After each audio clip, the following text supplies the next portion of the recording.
Today we have a crazy revenge story of destroying somebody's career. We'll get into that in a bit, but first, I got back on my partner after he abandoned his family. Being a mother, a single mother at that, is hard enough already as it is. There are quite a lot of things that a woman in my shoes or situation is meant to be on the lookout for, but most importantly, the number one thing that tends to prove to be quite a huge problem is the fact that I have to step up and assume the role of both the father and mother to my child. And I know what every single one of you might be thinking. This is whether or not I was careless when I was still in my teenage years and all that. But I can tell you for a fact that the father of my child, who was at the time my apparent high school sweetheart, left me at that point in my life when I needed him the most, and quite literally left every single one of the responsibilities that was waiting for him. And this was not while we weren't together. No, quite opposite in fact. As at the time, we had decided to get married as soon as possible, and then he just left, leaving me to saddle the responsibility of taking care of our child for quite a long period of time.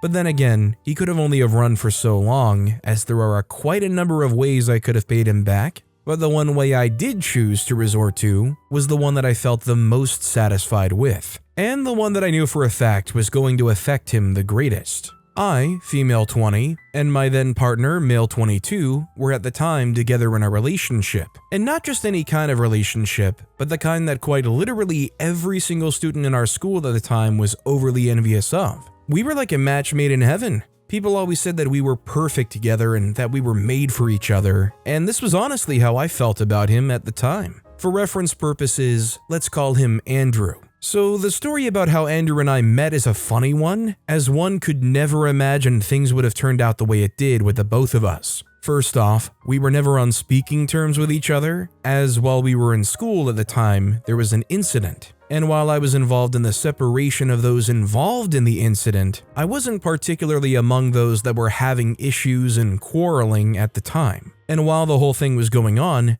Andrew stood there and was staring down at me with this look of disgust. It was almost as if he was totally disappointed with the situation I was in, as it looked like I was involved with whatever was going on at that particular point in time. Anyways, after that day, although we had never for once engaged in proper conversation with each other, I would always feel that stare from him whether or not he was around me at the time. And this was already starting to become a problem for me. And so one day, I confronted him and made several attempts to figure out what exactly was going through his mind whenever he saw me, and his response made me forget every single thing I was thinking at the time and just burst out into laughter. Apparently, he had thought that I was the one that initiated the fight, and he said from that moment onwards, he was always scared of crossing paths with me, as to him, this might lead to another fight or quarrel similar to the one that had occurred when we first crossed paths. I simply laughed it off and assured him that I wasn't that kind of person, and that things were not too complicated on my own end. And it was from there we picked up the conversation, and we basically started all over by introducing each other and making our acquaintances. He began complimenting me right then and there. And I must say, this was when I totally lost it. I was already beginning to see him in some very notable features, which included his broad shoulders, his tall and well-built physique, and also his hoarse voice, which sent shivers down my spine. All of these totally made me forget the particular reason why I came on over to meet him in the first place, and by the end of our conversation at that time, he had already gotten my number, as he said he would love to continue the conversation on a later date, probably over dinner or something. And this was where I knew that I was totally gone. Anyways, fast forward a few months later, we had already given what we were a tag, and to the greatest surprise of quite literally every single one of our friends, we were already together in a relationship. A happy one at that, I might add. There was quite literally no fault in his person. He had everything a woman could ever ask for in a man, and I couldn't have wanted him any other way. This was notwithstanding the fact that he was extremely handsome, and it was already noticeable that every other girl or lady at the time had their eyes on him. But the one thing I was sure of was the fact that he was not going to leave me for any one of them, or so I thought. Right after high school, we were supposed to submit our applications for the colleges of our choice, and at the time I had my dream college in mind, but then again, when I considered the fact that I was going to be apart from him, I was already beginning to reconsider my choices and all. but I didn't know how he would have taken or handled that piece of information. And then when I asked him, he made me know that nothing would make him happier than me applying for the same college as he was. And I don't know why I felt that way, but the sudden urge to do just whatever it was that he asked of me just completely took over. And before I knew what was happening, I was already accepting the admission given to me by the same college Andrew had chosen. I just knew that things were going to be alright for the both of us, and there was nothing that could come between us. I knew that he was the one I wanted to spend the rest of my life with, and nothing was going to change my mind, not even in the slightest bit. And then, while we were on campus, our dorms were not too far from each other, and so seeing each other on a daily basis was no issue at all. The area where we began to have issues was when he had started demanding the both of us to be intimately physical with each other. Sure, I was with him 100%, and there was no other person that had the keys to my heart at the time, but then again, this was seeming like quite a huge step to take in our relationship.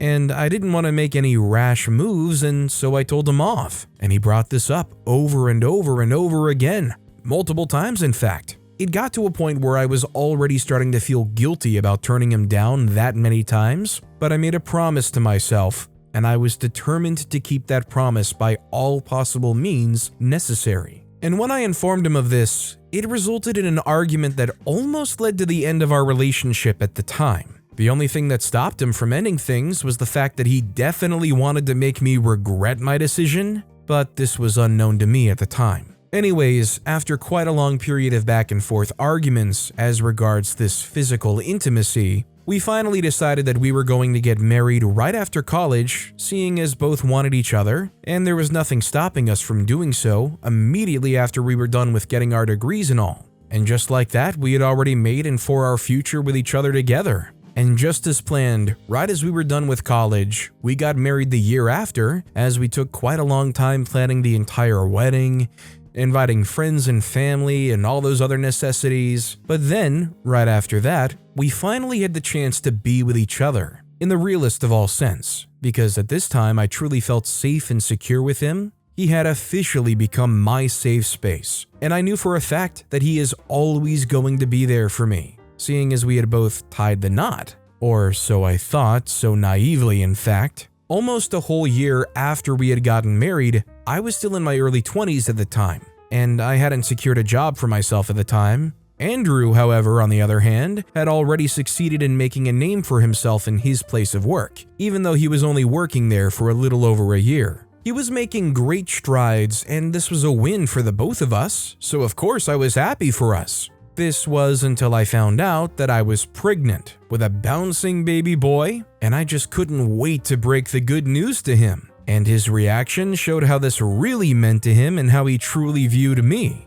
I was happy for myself and my baby boy, as this was the moment where I truly knew that we were truly in safe hands. Fast forward a bit to where things got real interesting real quick. This was almost a week to my due date, and then he just decided that he wanted to attend a conference meeting in a whole other time zone. I was against this, as it would mean that he wouldn't be there to see his baby being born, but then again, I didn't know that it was all his plan, as that was the last time I set my eyes on him. I had our son alone, and even weeks after I'd left the hospital, I was still taking care of our son alone. The bills were having my neck, and trying to cater for the needs of my newborn was also having its way with me. All this while he was completely unreachable. Several nights would go by and I would cry myself to sleep every other night, all while holding on to the slightest hope that he would return with a plausible explanation.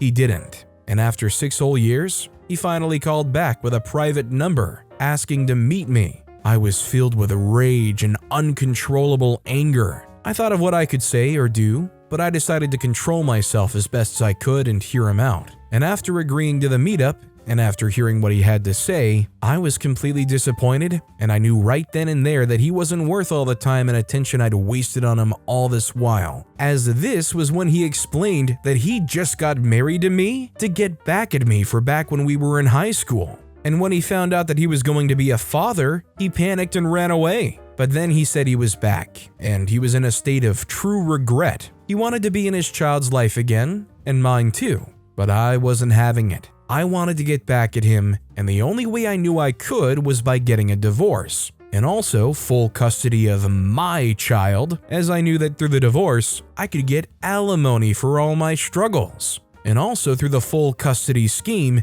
he would never get to see his child again. And all of this was easily made possible by a friend of mine who was a lawyer. Until this day, I've never set my eyes on him, as that was the last encounter we ever had with each other. The only solace I took from all of this was the deprivation of his right to see his child, and, of course, financial compensation. And this was enough for me, as I had already moved on from him. I think he made it really easy for OP to do this revenge, which honestly I think is maybe just the right thing to do, not just for OP, but for the kid as well. Him showing up and saying, "Oh, well, I just got married to you because I wanted to get back at you for what you did in high school," doesn't make any sense at all and is the flimsiest excuse, and he was probably just looking for the opportunity to mooch off of OP. He probably burned some other bridges elsewhere and had nowhere else to go. Who knows, maybe he knocked up somebody else and was trying to get back to the first situation. That said, our next story is how I got around a non-compete clause with a former boss.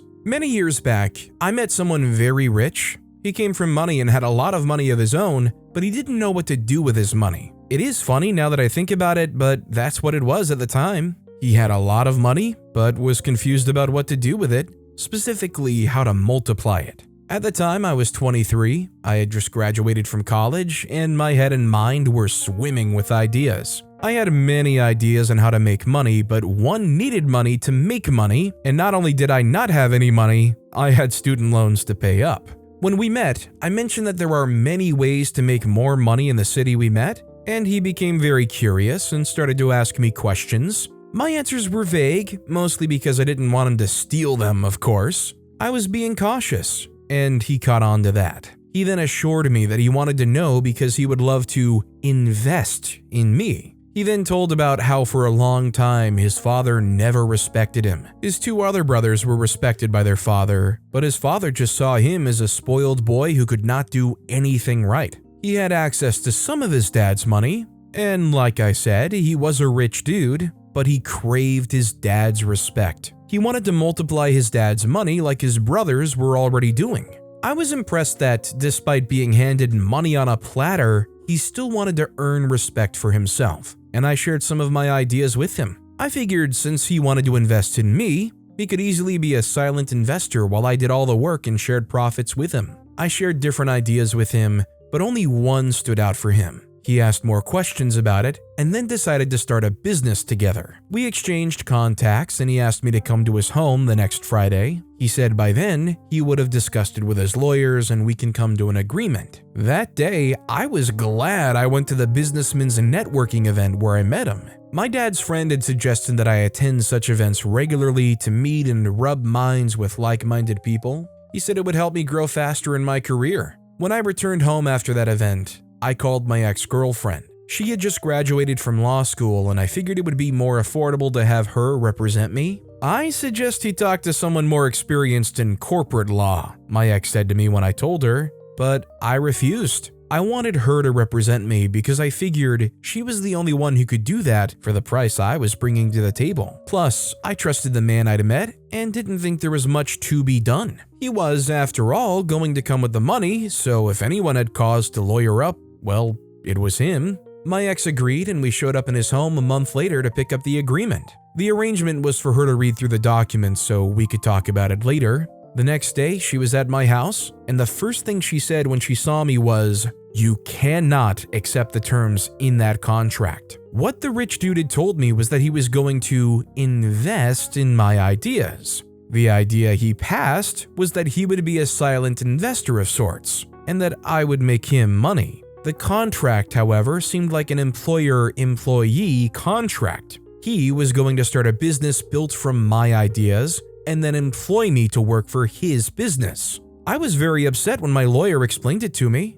I told her we were going to turn him down and she agreed. But later that night, I started to wonder if that was a good idea. There was someone who had my ideas and the money to make more money from my ideas. If I turned down his offer and walked away, He could still start the business without me. He already knew what the plan was and could do it all on his own or employ people to execute the plan for him. We also didn't have a contract or anything of the sort when I shared my plans with him. I depended solely on his goodwill and hoped he wouldn't betray me. The next morning, I told my ex that I was going to see him about the contract in person. I just believed that if we left out the lawyers and made things very personal, he would be more willing to review the contract. When I met with him, I expressed how I felt and told him I was upset when my lawyer showed me the contract. We didn't agree on an employer-employee business arrangement when we met. He first apologized and implored me to calm down. He then said that his lawyers thought it was a good way to protect himself and his money if we had an employer-employee contract rather than a business partner contract. He pointed out that he was taking a loan from his father to start the business and he could not afford to fail and embarrass his father. He then assured me that the employer-employee thing was just on paper.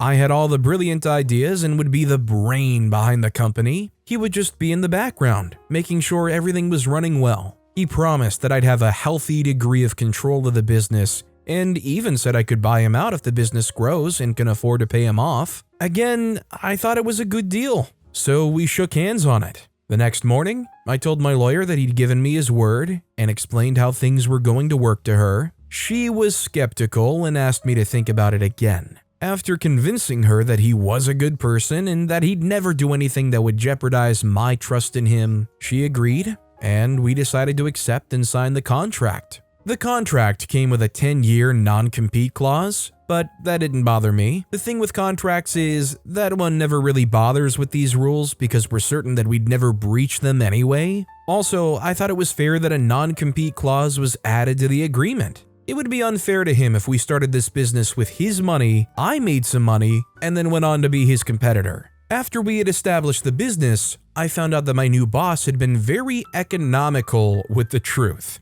He was not just the silent investor he had promised he would be, he was fully involved in the business. He was my boss. I was the brain behind the business, but we used his money and I reported directly to him. When we decided to hire vital staff, I assumed I'd be given a degree of authority in that area, but I wasn't. I was completely sidelined by my boss. For the first 3 months, I wasn't paid. I thought it made sense because the business was still in its growth stage and we did a lot of trial and error that led to us losing money. But my boss was refusing to pay me because he treated me like a partner in the business. Naturally, partners were to bear losses and gains, so as a partner, I shouldn't expect to make money when the business was still struggling. The problem, however, was that my boss was not treating me like a partner. He was treating me like an employee while refusing to provide the benefits of being an employee. The whole arrangement just felt like my boss felt he did me a favor by employing me. I ignored many of his condescending actions until one day, he took a decision that I felt I should have been involved in. Naturally, I shouldn't care because I was an employee, not a partner, but since this wasn't our initial agreement, I felt sidelined and questioned my boss about his decision. He got so mad that I confronted him. I'm not going to lie, my tone was not so pleasant. I was mad and I felt and still feel like I had a right to be. He kept taking action after action to show that he did not value me at all. It was as though he was reminding me of my place in the business. He was also taking credit for all my work and innovations. Whatever I did, he took the credit. As long as it worked out, he immediately took the credit. His dad would praise him and so would his brothers. He never, not even once, gave me credit for all my hard work. It was at that point that I understood why my mom always said that many wealthy people made money through unethical means and that it was impossible to amass certain kinds of wealth without doing unethical stuff. My boss apologized for yelling at me the previous day and I accepted his apology, but I still planned my resignation. I was ready to let it all go. I was still thinking hard about my decision when my boss employed someone to fill my role. That man employed someone to be the company's director at a time when I was the director. He then called me privately to his office and he told me something about me reporting directly to the new director instead of him. In other words, the new director was to be my new boss. I typed my 14-day notice that evening, printed it, and sent it to my boss's desk the next morning. When my boss found out that I'd sent in a notice, what he did was unbelievable. My ex had predicted that he'd make a better offer, anything to keep me around. Well, my former boss didn't do that. He sent me a counter letter threatening me. Attached to that letter was a copy of our initial contract. Reading that contract all over made me very sick. I felt stupid for even agreeing to all the ridiculous terms in the first place. I realized how much my desperation had cost me. I was so mad that I texted my ex because I needed to talk to her about ways to get around the non-compete clause.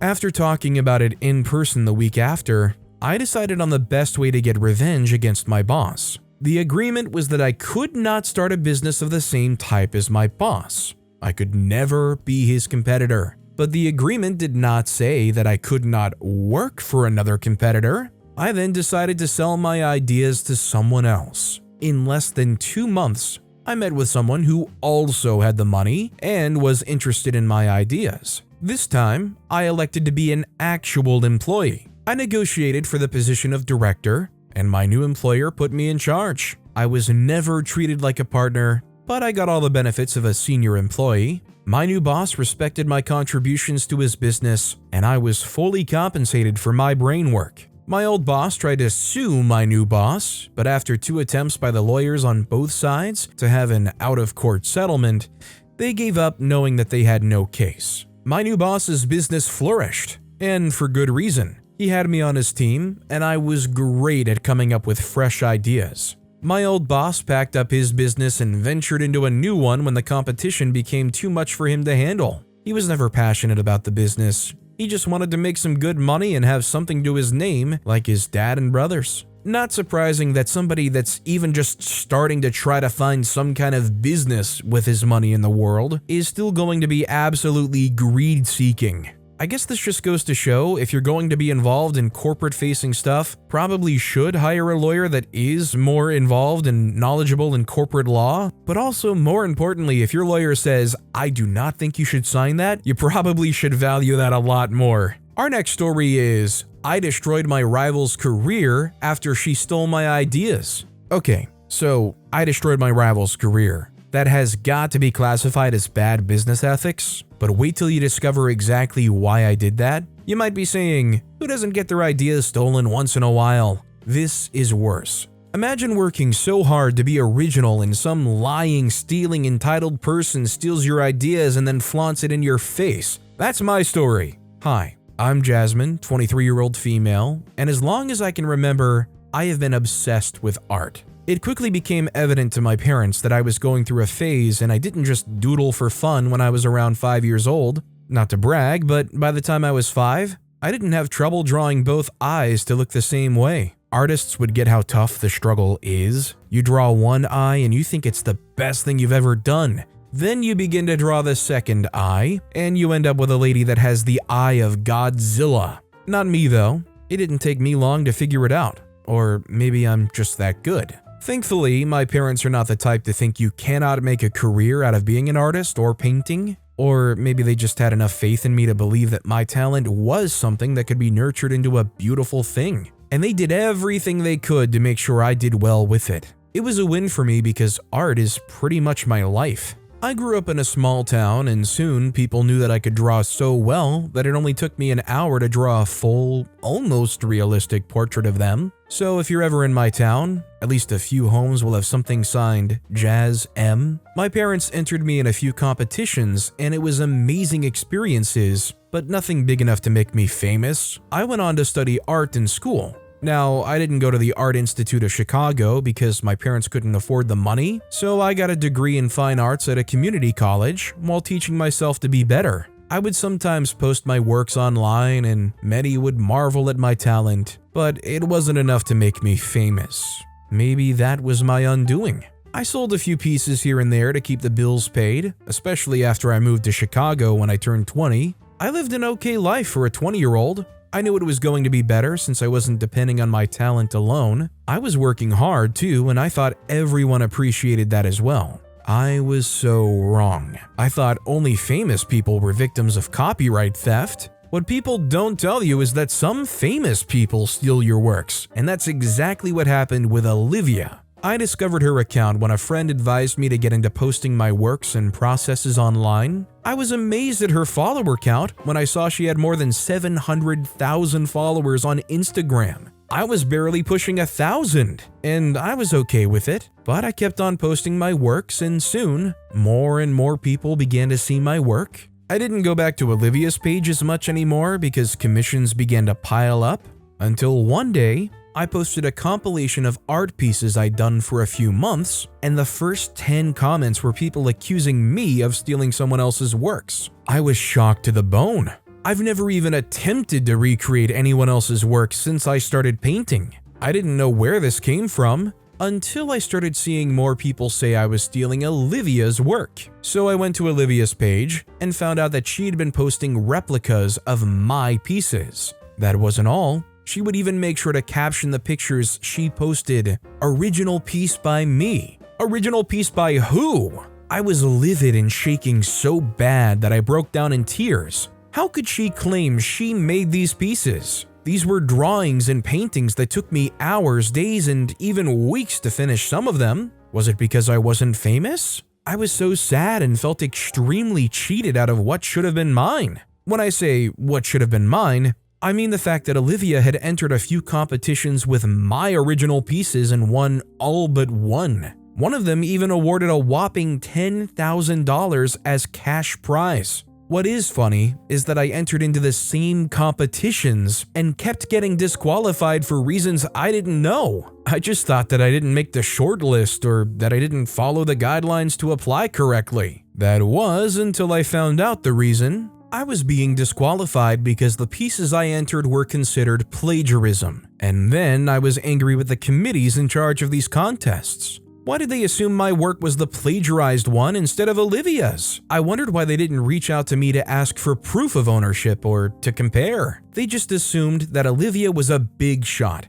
and there was no way that she could have stolen someone else's work. I was so dejected that I immediately sent a message to Olivia on Instagram. I asked her why she stole my works and my ideas and passed them off as her own. I was very angry and the message depicted that. I waited for a reply, but I didn't get one until I fell asleep. I was tired from crying. I woke up in the morning with a headache and a message that sent me into a destructive pattern. The text was from Olivia and it read, "Are you really accusing me of stealing your little ideas? You are in over your head. It is quite hilarious to see that you're trying to bring me down with your stupid lies. I'm not worried. You're not in my league. Never will be because you are nowhere as talented or famous as I am. And besides, even if I did borrow your ideas, they weren't even that good to begin with. Who's to say my genius self didn't make them better? So shut up, lay low, and I won't drag you for filth. Bye, loser."